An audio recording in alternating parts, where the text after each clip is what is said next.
안녕하세요. 다정한 남각정 다락방TV입니다. 오늘도 저의 다락을 찾아주셔서 감사드리고요. 사연 시작해보도록 하겠습니다. 안녕하세요. 저는 30대 중반의 여성입니다. 전 부모님 두 분 다 의사라는 직업을 가지고 계셨기 때문에 당연히 의사라는 직업이 제 진로라는 생각으로 진학하여 지금 마취과 전문의로 일하고 있습니다. 그러다 보니 맞선 자리도 많았고 같은 병원 동료들도 대시하는 일이 빈번했습니다. 그런데 의사라는 직업이 워낙 일의 강도가 세고 힘들다 보니 즐겁게 늘 웃고 신나는 일을 하는 배우자를 만나고 싶었어요.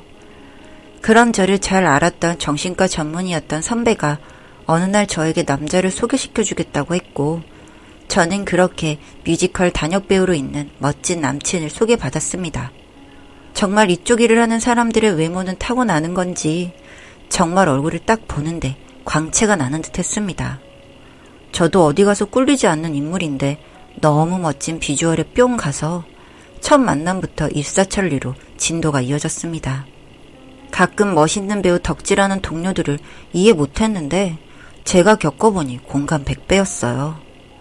게다가 집안도 괜찮은 편이라서 금전적으로도 부족해 보이지 않았고 나이는 좀 있었지만 외모가 젊어 보이니 그런 건 큰 문제가 되지 않았습니다. 저희 부모님도 딴 딸 하나는 안 된다고 반대하시다가 직접 만나보시고는 바로 허락했을 정도로 그는 정말 인간으로서, 이성으로서 매력적이었습니다. 다만 데이트하는 상황이 늘 영화의 한 장면처럼 긴박하고 숨어서 해야 하는 고통이 있어서 각자의 집에서 만나곤 했습니다. 남자친구의 아직은 단역배우라고는 해도 팬층이 좀 있었고 저는 일반인이었기 때문에 굳이 알려지길 원하지 않았으니까요. 그 남자 역시도 이제야 좀 배역도 맡아가고 있던 터라 조심하는 듯 했습니다. 이런 식의 만남을 지속하다 보니 나름 이것도 스릴이 있더군요. 들킬 듯 말 듯 치고 빠지다가 집에서 실컷 미래를 즐기는 짜릿함까지 더해져 전 그 남자에게 더 폭 빠져들었던 것 같습니다. 그렇게 너무 즐거운 연애를 했던 탓에 저는 결혼에 대해 성급했던 것 같고 쉽게 마음을 정했던 것 같습니다. 그 사람도 조심스러워하면서도 저와의 결혼을 반기는 눈치였어요.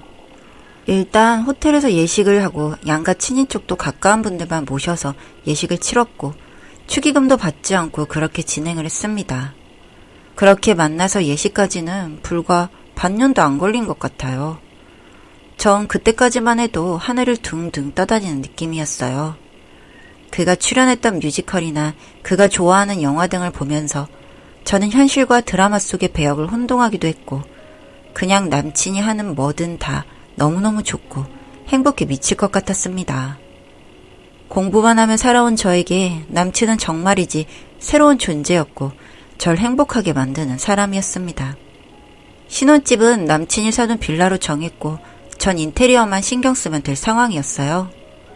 그런데 결혼식을 한 달 앞두고 괴소문이 흘러나오기 시작했습니다. 뮤지컬이나 연극 쪽 바닥도 생각보다 좁은 편이었는데 그곳에 있던 남친을 소개해줬던 선배가 자신의 친구가 말해준 이야기라며 결혼을 보류하라고 하더라고요. 도대체 무슨 이야기길래 그런가 했는데 남친이 그쪽에서 아주 더럽게 노는 걸로 유명하다는 이유였습니다. 이게 슬슬 그쪽에서도 소문이 나기 시작했고 소속되어 있던 소속사에서도 알게 되어 현재 어떻게 처리할지 논의 중이라고 하는 겁니다. 그런 이야기를 듣고서도 이미 남친에게 빠져 콩깍지가 제대로 씌인 저는 그 말을 믿지 않았습니다. 그냥 아주 더러운 루머일 뿐이라고 생각했어요. 이제와 생각해보니 참 바보가 아닌 이상 많은 사인들이 있었는데 그걸 죄다 무시하고 결혼을 강행한 제가 세상 바보였다는 겁니다. 순진한 건지 모자란 건지 전 그저 남편의 말만 믿고 결혼식을 올렸습니다. 그렇게 결혼식 당일날은 세상에서 가장 행복한 신부였습니다. 그렇게 저희는 유럽으로 신혼여행을 다녀왔고 얼마 뒤 일상으로 돌아와 병원에서 근무를 시작했습니다. 남편은 새 작품을 위해 오디션도 보고 한다며 나름 바쁜 스케줄을 보내고 있었고요. 그렇게 저희의 하루하루는 무난하게 지나가는가 했습니다.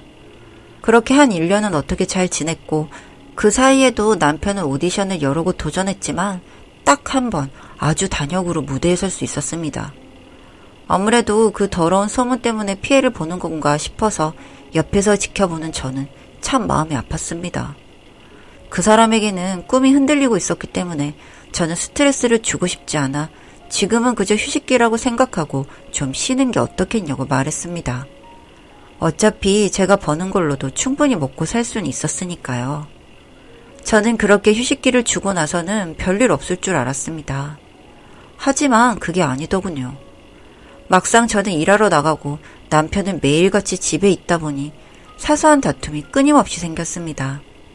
저는 제가 살림을 거의 못했기 때문에 도우미 아주머니의 도움을 받았는데 그 도우미 아주머니가 하루는 저에게 이런 말을 했습니다. 솔직히 좀 민망하다고요. 일하려고 들어가서 보면 남편이 거의 벗다시피 한 채로 잠을 자고 있고 요리를 해놓아도 제때 먹지를 않아 끼니도 거르고 그래서 버리는 음식도 많아졌다고 하시는 겁니다. 아무리 휴식기라고는 했다지만 그래도 매일 관리를 해가면서 살아야 하는 직업이 배우일 텐데 어쩜 저렇게 게으르고 관리도 못하나 걱정이 되었고 혹시나 하는 의심까지 하게 되었습니다. 내가 너무 남편의 말만 믿었던 건가 싶은 생각이 그때서야 들기 시작하더군요. 그래서 남편의 소속사에 연락을 했는데 소속사에서 하는 말은 정말 충격적이었습니다. 이미 도덕적으로 문제가 많아 배우의 길을 갈 수 없을 것 같아 계약을 해지한 상태이며 남편이 이미 손해배상까지 마쳤다고 하는 겁니다. 무슨 일 때문에 남편이 손해배상까지 해야 하냐고 물었더니 와이프분이 아무 내용도 모르셨냐고 하기에 말해달라고 했습니다. 그랬더니 선뜻 이야기를 하지 못하더군요. 그러면서 본인 소속사 홈페이지에 비공개 글들을 보여주겠다고 하며 그 글들을 인쇄해서 주길래 받아왔습니다. 전 그 게시판의 내용을 보고 한동안 숨을 쉴 수 없을 정도로 충격적이었습니다. 그 안에는 남편과 친했던 다른 배우 준비생들의 엽기적인 행각들이 다 담겨져 있었습니다. 그 게시글을 작성한 사람은 셋이었는데 그렇게 그 여자들과 남편 일행이 아주 미친 듯이 놀았던 거였습니다. 그냥 루머가 아니었던 거였어요. 클럽에서 만난 여자들과의 하룻밤은 기본이었고 상대를 열어두고 밤을 보냈다는 게시글도 있었습니다. 그런 사진 속의 인간들을 보니 뭔가 하나가 의사로서 떠오르는 게 있더군요. 바로 술뿐만 아니라 약품을 사용한 것 같다는 것이었죠. 정말 충격적이었습니다. 그리고 그 게시글의 여자들은 나중에는 이들에게 폭행까지 당하게 되었고 그 일들이 저와 남편이 결혼 준비를 하고 있던 순간까지도 이루어지고 있었다는 거였습니다. 정말 배신감도 아니고 뭐라고 해야 할까요? 그냥 인간 같지도 않은 사람과 내가 한 이불을 덮고 있었구나 싶어 토기가 치밀어 올랐습니다. 그리고 그 셋뿐이었겠습니까? 이미 그 전에도 무수한 여자들과 신나게 즐겨댔을 거라 생각하니 우선 제 몸부터 걱정이 되기 시작하더군요. 이런 인간은 좋다고. 그렇게 선배가 말렸는데도 저는 미친 콩깍지가 쓰여서 스스로 불구덩이에 들어간 거였습니다. 참, 세상을 몰라도 너무 몰랐죠. 변명이라고 해도 할 수 없는 게 전 남편의 좋은 점만 골라서 사랑했던 겁니다. 저는 사람을 사서 그 여자들의 인적사항을 조사했습니다. 저는 그 사람들을 만나야 했으니까요. 그렇게 며칠 뒤 연락처를 알게 되었고 그녀들을 만나게 되었습니다. 내가 누구인지 밝히고 이 문제에 대해서 어떻게 할 생각인지 물었더니 소송을 하고 싶지만 자신들은 힘이 없고 돈이 없어서 못한다고 하더군요. 마지막에 만날 때쯤 폭행을 당했던 이유로 너무 분하고 억울해서 잠도 안 온다고 하는 겁니다. 전 그녀들에게 그 증거들을 복사본으로 해서 부탁을 했고 이것에 대한 사례를 소송을 진행할 때 들어가는 모든 비용을 책임지겠다고 했습니다. 그렇게 그녀들과 저는 각각의 맡은 일을 해결해 나가기로 했습니다.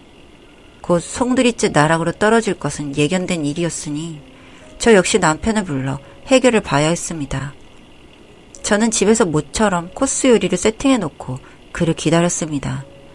일이 바빴는지 어디서 또 다른 여자와 놀다 들어오는 건지 새벽에야 들어왔더군요.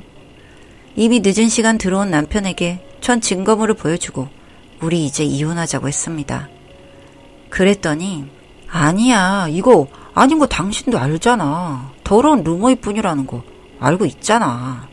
당신마저 날 믿어주지 않으면 어떻게 해? 라고 말하는데 아주 가증스러워서 말하는 주둥이로 후려쳐주고 싶었습니다.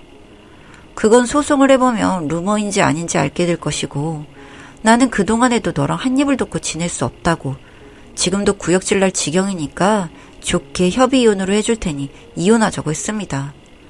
소송까지 가게 되면 당신 집까지 모든 사실이 알려질 텐데 그거 괜찮겠냐고 물으며 이혼 서류를 내밀었더니 저보고 비열하고 야비하다며 힐난을 하더군요.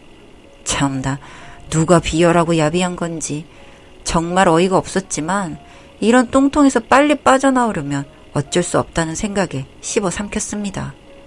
그렇게 저와 남편은 이틀 뒤 법원으로 가게 되었고 이혼을 했습니다. 그 이후 바로 그녀들에게 전화를 해서 그들이 해야 할 일을 하라고 했습니다. 이미 변호사를 선임하고 저의 이혼만 기다리고 있던 터라 일은 빨리 진행이 되었습니다. 남편은 저와의 이혼이 끝인 줄 알고 있다가 그녀들이 소송을 시작했다는 소식을 듣고는 뭐 열이 많이 받았나 보더군요. 멍청한 자식이 그 길로 그 여자 중 한 명을 찾아가서 또 후드려 팼다고 하는 겁니다. 뭐 그 여자 입장에서는 땡큐였겠죠. 저항도 않고 온몸으로 맞고 바로 죄 하나를 더 추가시켰으니까요. 그렇게 남편이었던 그 인간도 그 집안도 순식간에 파사삭 주저앉았다고 들었습니다. 뭐 이래저래 감옥 안 보내려고 있는 돈 없는 돈 다 끌어다가 쓰신 것 같더라고요. 사실 저 역시도 그런 증거들로 이혼 소송으로 갔으면 위자료나 이런 부분이 있었을 텐데 제가 그렇게 돈이 아쉬운 것도 아니고 오히려 그런 인간과 한순간도 함께하고 싶지 않아 선택한 것이었습니다. 그리고 진흙탕 싸움은 그들끼리 하게 두었고요. 그 여자들에게 변호사 비용을 지원해줬지만 그렇게 다른 인간들이라고 생각되지는 않습니다. 끼리끼리 그런 게 좋아서 만나서 논 것일 테니까 말이죠. 여튼 제 나름대로는 제 손에 똥 안 묻히고 해결했다고 생각하고 있습니다. 전 그 이후로 일에 열중했습니다. 하마터면 이제껏 열심히 살아온 내 인생과 커리어에 완전 말도 안 되는 오점을 찍을 뻔했다는 생각에 소름이 돋습니다. 물론 그 사람과 결혼했던 것 자체가 오점이긴 하지만요. 또 한 번 사람의 인성이 얼마나 중요한지 알게 되었습니다. 저도 세상 멍청한 여자였지만 이제라도 빠져나왔으니 그것에 위안을 얻으며 살아가려고 합니다. 아직까지도 부모님은 제가 이혼한 이유가 성격 차이 때문이라고 생각하시기 때문에 이런 이야기 한번 시원하게 해보고 싶었습니다. 긴 글 읽어주셔서 감사합니다. 다정한 남걱정 다락방TV였습니다. 다락방 주인에게 구독과 좋아요, 알림 설정으로 응원해주세요.